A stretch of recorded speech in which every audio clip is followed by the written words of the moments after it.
ನಟ ಶ್ರೀಧರ್ ಅವರು ನಿನ್ನೆ ಕೊನೆ ಉಸಿರೆಳೆದ್ರು. ಅವರ ಸಾವಿನ ನಂತರ ನಾನಾ ರೀತಿಯಾದಂಥ ಚರ್ಚೆಗಳು ಆದವು. ಈ ಕಾರಣಕ್ಕೆ ಸಾವನ್ನಪ್ಪಿದ್ರು, ಆ ಕಾರಣಕ್ಕೆ ಸಾವನ್ನಪ್ಪಿದ್ರು, ಈ ಕಾರಣಕ್ಕಾಗಿ ಸಾವನ್ನಪ್ಪಿದ್ದು ಅನ್ನೋ ವಿಚಾರಗಳು ವೈರಲ್ ಆದವು. ಆದರೆ ಒಬ್ಬ ವ್ಯಕ್ತಿ ಸಾವಿನ ನಂತರ ಅವರ ಬಗ್ಗೆ ಇಲ್ಲಸಲ್ಲದ ಆರೋಪಗಳು ಅಥವಾ ಕೆಟ್ಟದಾದಂಥ ಆರೋಪಗಳು ಅಥವಾ ಏನೇ ಇದ್ರೂ ಅವರು ಬದುಕಿದ್ದಾಗ ಹೇಳೋದು ಬೇರೆ, ಅವರು ಸತ್ತ ನಂತರ ಹೇಳೋದು ಬೇರೆ.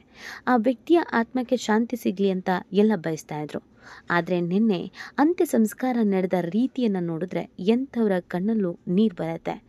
ಅವರ ತಾಯಿ ಪಟ್ಟಂಥ ರೋದನೆ, ಕಷ್ಟ, ಅನುಭವಿಸಿದ ನೋವು ಹೇಳತೀರದಾಗಿತ್ತು.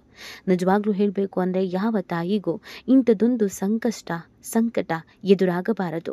ಈ ವಯಸ್ಸಿನಲ್ಲಿ ನಟ ಶ್ರೀಧರ್ ಅವರ ತಾಯಿ ಅನುಭವಿಸಿದ ಯಾತನೆ ಇದೆಯಲ್ಲ, ಅದು ಎಂಥವ್ರಿಗೂ ಕೂಡ ನೋವನ್ಸುತ್ತೆ, ಬೇಜಾರಾಗತ್ತೆ. ಅಷ್ಟಕ್ಕೂ ನೆನ್ನೆ ಆಗಿದ್ದೇನು? ಶ್ರೀಧರ್ ಅವರ ತಾಯಿ ಕೊನೆಯದಾಗಿ ಹೇಳಿದ್ದೇನು? ಬೆಕ್ಕಿ ಬೆಕ್ಕಿ ಕಣ್ಣೀರು ಹಾಕಿ ಸಂಕಟ ಪಟ್ಟಿದ್ಯಾಕೆ? ಇದೆಲ್ಲವನ್ನ ಈ ವಿಡಿಯೋದಲ್ಲಿ ಹೇಳ್ತಾ ಹೋಗ್ತೀವಿ. ಆದರೆ ಇಲ್ಲಿವರೆಗೂ ನಿಮ್ಮ ಮೆಘಾ ಸುದ್ದಿಯನ್ನು ಸಬ್ಸ್ಕ್ರೈಬ್ ಮಾಡಿಲ್ಲ ಅಂದರೆ ಈಗಲೇ ಸಬ್ಸ್ಕ್ರೈಬ್ ಮಾಡಿ. ಹೆಚ್ಚಿನ ಮಾಹಿತಿಗಾಗಿ ಬೆಲ್ ಐಕಾನ್ ಪ್ರೆಸ್ ಮಾಡೋದನ್ನು ಮರಿಬೇಡಿ. ಎಸ್, ನಟ ಶ್ರೀಧರ್ ಅವರು ಮೊದಲು ಏನಾಗಿದ್ರು, ಹೇಗಿದ್ರು, ಅವ್ರ ವೈಯಕ್ತಿಕ ಜೀವನ ಹೇಗಿತ್ತು, ಇದ್ಯಾವುದು ಯಾರಿಗೂ ಗೊತ್ತೇ ಇರಲಿಲ್ಲ. ಅವರೊಬ್ಬ ಕಲಾವಿದ, ಅವರೊಬ್ಬ ಆ್ಯಕ್ಟರ್, ಉತ್ತಮವಾಗಿ ಅಭಿನಯಿಸ್ತಾರೆ, ನೋಡುವುದಕ್ಕೆ ತುಂಬಾ ಹ್ಯಾಂಡ್ಸಮ್ ಆಗಿದ್ದಾರೆ, ಇನ್ನೊಂದಷ್ಟು ಅವಕಾಶಗಳು ಸಿಗಬಹುದು, ಈ ರೀತಿಯಾಗಿ ಎಲ್ಲರೂ ಭಾವಿಸಿದ್ರು. ಮತ್ತು ಅವರಾಯಿತು, ಅವ್ರ ಪಾಡಾಯಿತು, ಅವ್ರ ಕೆಲಸ ಆಯಿತು ಅಂತ ಇದ್ದಾರೆ ಅನ್ನೋದನ್ನು ಕೂಡ ಭಾವಿಸಿದ್ರು. ಆದರೆ ಅವರು ಹಾಸ್ಪಿಟಲ್ಗೆ ಸೇರಿದ ನಂತರ ಅವರ ಆರೋಗ್ಯದಲ್ಲಿ ಏರುಪೇರಾಗಿದ್ದ ನಂತರವೇ ಅವರ ವೈಯಕ್ತಿಕ ಬದುಕು ಕೂಡ ತೆರೆದುಕೊಂಡಿತ್ತು. ಶ್ರೀಧರ್ ಅವರು ಯಾರ ಜೊತೆಗೂ ಚೆನ್ನಾಗಿರಲಿಲ್ಲ, ಫ್ಯಾಮಿಲಿ ಅವ್ರನ್ನ ಕಂಡ್ರೂ ಆಗ್ತಿರ್ಲಿಲ್ಲ, ಫ್ಯಾಮಿಲಿಯವರು ಕೂಡ ಇವರನ್ನು ದೂರ ಇಟ್ಟಿದ್ರು.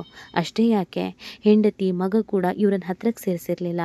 ಮದುವೆ ಆಗಿ ಕೆಲವು ವರ್ಷಗಳ ಕಾಲ ಸಂಸಾರ ನಡೆಸಿ ಅದಾದ ನಂತರ ಸ್ವತಃ ಹೆಂಡತಿ ಮಗುವನ್ನು ಕರ್ಕೊಂಡು ದುಡ್ಡನ್ನು ಎತ್ಕೊಂಡು ಸ್ಟೌವನ್ನು ತೆಗೆದುಕೊಂಡು ಮನೆ ಬಿಟ್ಟು ಹೋಗಿದ್ದಾಳೆ ಅನ್ನೋದು. ಅದಲ್ಲದೆ ಇವರ ಆರೋಗ್ಯದಲ್ಲಿ ಏನು ಏರುಪೇರಾಗಿದೆ ಅನ್ನೋದನ್ನು ಯಾವುದೇ ಒಬ್ಬರು ಹೇಳಿರಲಿಲ್ಲ. ಆದರೆ ಸಾವಿನ ನಂತರ ಅವರ ಹೆಂಡತಿಗೆ ಇವರಿಗೆ ಏಡ್ಸ್ ಇತ್ತು, ಅದರ ಜೊತೆಗೆ ಕ್ಯಾನ್ಸರ್ ಅನ್ನುವಂಥ ಕಾಯಿಲೆ ಕೂಡ ಇತ್ತು, ಮಾರಕ ಕಾಯಿಲೆಯಿಂದ ಬಳಲ್ತಿದ್ರು. ಅವ್ರ ಜೊತೆಗೆ ಸೇರಿದ್ರೆ ನಮಗೂ ಕೂಡ ಆರೋಗ್ಯದ ಮೇಲೆ ಪರಿಣಾಮ ಬೀರುತ್ತೆ, ನಮ್ಮ ಜೀವನೇ ಹೋಗಬಹುದು ಅನ್ನುವಂಥ ಕಾರಣಕ್ಕಾಗಿ ನಾವು ಅವರಿಂದ ದೂರ ಆದ್ವಿ, ಅವರನ್ನು ಬಿಟ್ಟು ಬಂದ್ವಿ, ಇದೆಲ್ಲವನ್ನ ಹೇಳ್ಕೊಂಡ್ರು. ಅದಾದಮೇಲೆ ಶ್ರೀಧರ್ ಅವರ ಬಗ್ಗೆ ಇದ್ದಂಥ ಕೆಲವೊಂದಷ್ಟು ಜನರ ಭಾವನೆ ಬದಲಾಯಿತು. ಅಯ್ಯೋ, ಈ ವ್ಯಕ್ತಿಗೆ ಏಡ್ಸ್ ಬಂದು ಸಾವನ್ನಪ್ಪಿದ್ರ, ಅದಕ್ಕೆ ಆ ರೀತಿ ಆದ್ರ, ಅದಕ್ಕೆ ನರಳಿ ಸಾವನ್ನಪ್ಪಿದ್ರ, ನಿಜವಾಗ್ಲೂ ಇವರಿಗೆ ಹುಡುಗಿಯ ಸಹವಾಸ ಇತ್ತ, ಇದೆಲ್ಲವೂ ಪ್ರಶ್ನೆಗಳು ಕೂಡ ಹುಟ್ಕೊಂಡಿದ್ವು. ಇದೆಲ್ಲದರ ನಡುವೆ ಒಂದು ಬೇಸರದ ಸುದ್ದಿ ಅಂತಂದರೆ, ನಿನ್ನೆ ನಟ ಶ್ರೀಧರ್ ಅವರ ಅಂತಿಮ ಸಂಸ್ಕಾರ, ಅಂತಿಮ ವಿಧಿವಿಧಾನ ಇತ್ತು.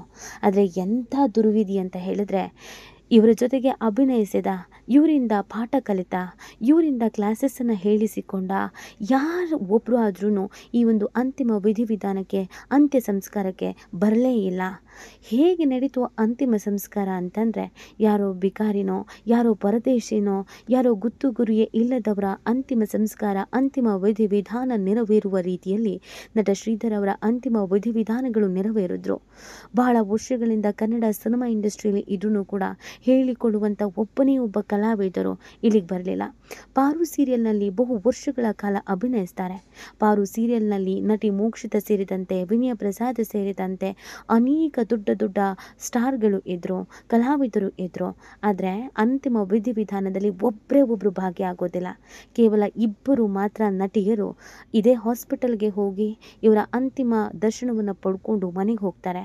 ಆದರೆ ಅಂತ್ಯ ಸಂಸ್ಕಾರದ ಸಂದರ್ಭದಲ್ಲಿ, ಅಂತಿಮ ವಿಧಿವಿಧಾನದ ಸಂದರ್ಭದಲ್ಲಿ ಕೊನೆಯದಾಗಿ ಅವರು ಉಳ್ಕೊಳ್ಳಿಲ್ಲ. ಅಲ್ಲಿಗೆ ಪಾರು ಸೀರಿಯಲ್ನ ಯಾವೊಬ್ಬರು ಕೂಡ ಬರಲೇ ಇಲ್ಲ.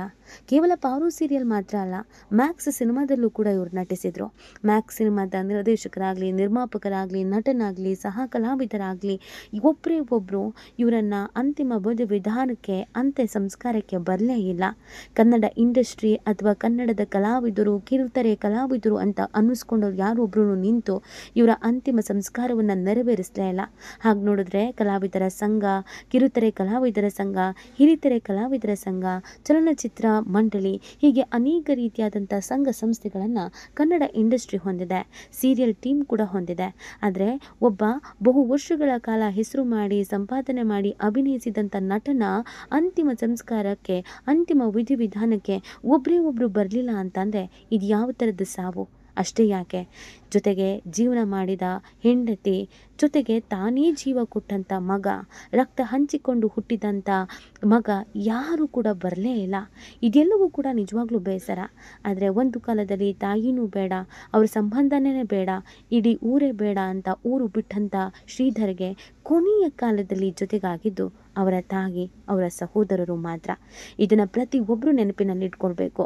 ನಾವು ಹೇಗೆ ಸತ್ರು, ಹೇಗೆ ಬದುಕಿದ್ರು, ಕೊನೆಯದಾಗಿ ನಾವು ಕೆಟ್ಟು ಹಾಳಾಗಿ ಹೋದ್ರೂ, ಏನೂ ಇಲ್ಲದೆ ಬಡವರಾಗಿ ಬಿದ್ರೂ, ಅಥವಾ ಯಾವುದೋ ಮಾರಣಾಂತಿಕ ಹೇಳಿಕೊಳ್ಳೋದಕ್ಕೆ ಅಸಹ್ಯ ಮುಜುಗರ ಆಗುವಂಥ ಕಾಯಿಲೆಗಳು ಬಂದು ಬಿದ್ದು ಹೋದ್ರೂ ನಮ್ಮ ಪಾಲಿಗೆ ನೆರವಾಗೋದು, ಕೊನೆಯದಾಗಿ ನಮ್ಮ ಬಾಯಿಗೆ ನೀರು ಹಾಕೋದು, ನಮ್ಮ ಅಂತ್ಯ ಸಂಸ್ಕಾರವನ್ನು ಮಾಡೋದು ಫ್ಯಾಮಿಲಿ ಮಾತ್ರ. ಕುಟುಂಬದವರು ಮಾತ್ರ ಇದರಲ್ಲಿ ಭಾಗಿಯಾಗ್ತಾರೆ.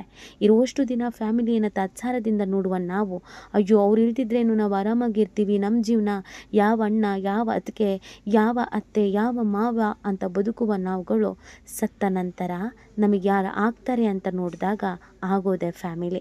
ಇದನ್ನು ಅರ್ಥ ಮಾಡ್ಕೊಳ್ದ ಅದೆಷ್ಟೋ ಮಂದಿ ಇವತ್ತಿಗೂ ಇದ್ದಾರೆ ಅನ್ನೋದು ತೀರಾ ಅಸಹ್ಯ. ಆದರೆ ಒಬ್ಬ ನಟನಿಗೆ ಈ ಥರದೊಂದು ಬದುಕು ಬರುತ್ತೆ, ಈ ಥರದೊಂದು ಸಾವು ಬರುತ್ತೆ ಅನ್ನೋದು ನಿಜವಾಗ್ಲೂ ಯಾರೂ ಭಾವಿಸಿರಲಿಲ್ಲ.